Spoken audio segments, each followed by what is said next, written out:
Hey Mark, it was great meeting you earlier. I thought I'd record a quick video. I found that in the time I spent collaboratively developing strategies, this was a lot easier than printing out snapshots and marking them up with lines and arrows and such.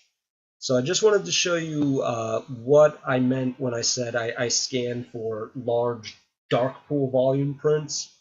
So this watch list is my scan results from Friday. It's 20 some stocks, and I'll show you my scan parameters, right? So I'm looking for stocks that average over 1 million shares a day, and they need to have the highest relative volume in the past 10 trading sessions. And then this is a custom piece of code I worked out that basically looks for the highest relative volume in the past 10 sessions in bars that specifically begin at the close at 1600 hours.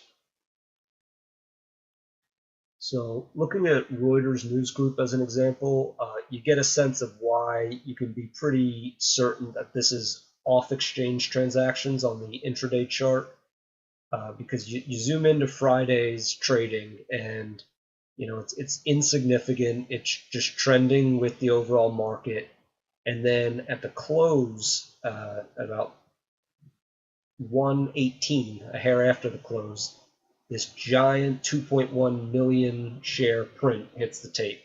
I mean, it's so big that the auto scaling makes the volume in the rest of the day not even visible.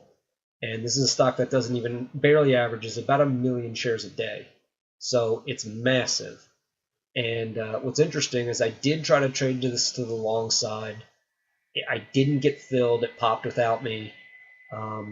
But today it just kind of balanced a little further, and again there was another 2.1 million shares at the end of the day.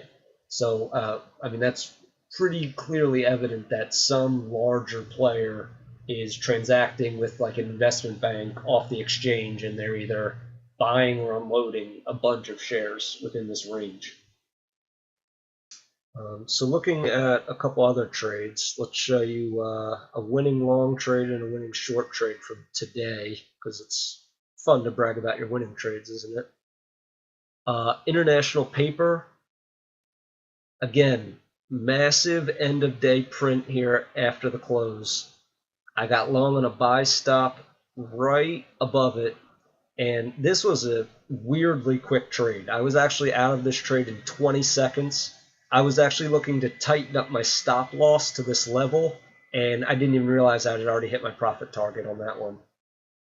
And to the short side, Alexion Pharmaceuticals, it did recently rally for a few days, but on the daily chart, the money flow index was kind of ignoring that. It was insignificant. And what it's rallying into is a former level it broke down from a week or two ago. So I actually had a sell stop just under this massive end of day volume spike, and it broke clean out, and within an hour it hit that profit target to the downside.